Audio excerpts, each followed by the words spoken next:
Hi everyone, तुमचं स्वागत आहे माझ्या यूट्यूब चॅनलवरती। तर बघा, आजचा तुम्ही ब्लॉग शेवटपर्यंत नक्की बघा, कारण की हा ब्लॉग शेवटपर्यंत बघा तेव्हाच तुम्हाला कळेल, कारण हा लांब होणार आहे। हा ब्लॉग थोडासा मी तुमच्याशी शेअर करत आहे, जे आता क्रिसमसचे जे गोटे बनवतात ना, ते तुमच्यापर्यंत दाखवण्याचा प्रयत्न करत आहे मी। कारण की तुम्ही कुठे बघितल्या नाही बघितल्या हे मला नाही माहिती आहे, पण मी आपल्याकडून इथे कसे बनवतात, कसे म्हणजे त्यांची जे बनवाट असते ते तुमच्याशी शेअर करणार आहे। तर तुम्ही शेवटपर्यंत नक्की बघा।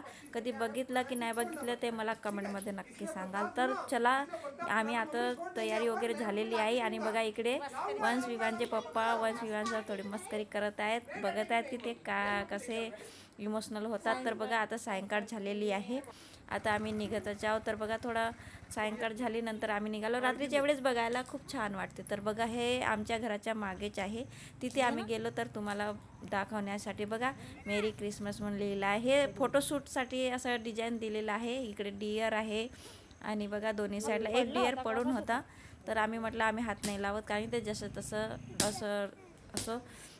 मग बघा डेकोरेशन बघा किती छान डेकोरेशन केलेलं आहे। आणि बघा ट्री, क्रिसमस ट्री इथे सर्वच येतात, बघून बघून जातात। तर चला समोर जाऊया, समोर तुम्हाला दाखवते मी। समोर आहे देवाचा गोटा बनवलेला, म्हणजे जीजसचा गोटा बनवलेला। तर अशा पद्धतीने दरवर्षी खूप छान छान असे डेकोरेट करतात। तर बघा त्यांच्या डेकोरेट बघा किती सुंदर असं बनवतात, जसे त्या काळामध्ये असे घर असं होते ना, म्हणून त्या पद्धतीने ते तसेच डेकोरेट करतात। तर बघा अशा पद्धतीने हे बनवतात। आधीच्या काळातलं तेवढा काही मला माहिती नाही आहे, पण मी थोडाफार तुमच्यासोबत शेअर करते। तर बघा असं गोटा आहे ना, अशा गोट्यामध्ये जन्म घेतला होता जीजसनी। गाईचा गोठा, शेळी मेंढीचा गोटा। तर बघा अशा पद्धतीने गोटा तयार केला जातो। तर कसा वाटला तुम्हाला ते कमेंटमध्ये नक्की सांगा। असे कुठे कधी बघितल्या का ते सुद्धा सांगाल। तर तो जर गोटा दाखवलेला आहे तो आमच्या इकडे उडो म्हणतात, त्या उडोमधला आहे। आणि हा जो दुसरा दाखवत आहे मी, हा वंश विवांच्या शाळेच्या ग्राउंडमधला आहे। तर मी तुमच्यासोबत 2-4 गोटे आहेत जे तुमच्यासोबत मी शेअर करणार आहे। तर बघा हा गोटा तुम्हाला कसा वाटतो। तर बघा इथे पण डेकोरेशन केलेलं आहे। हे जे डेकोरेशन करतात ना, यांच्यावर त्यांना प्राईज पण असतो। त्यांना ज्यांच्या सिलेक्ट होतो फर्स्ट सेकंड थर्डमध्ये असं काही, तेव्हा त्यांना प्राईज मिळतो। नंतर आम्ही तिसरा गोटा बघायला निघालो।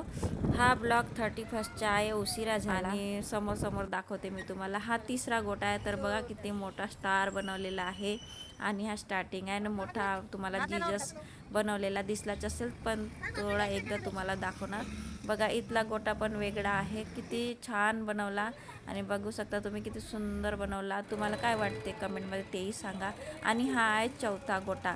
तर बघू शकता चौथा गोटा इथं बनवलेला आहे।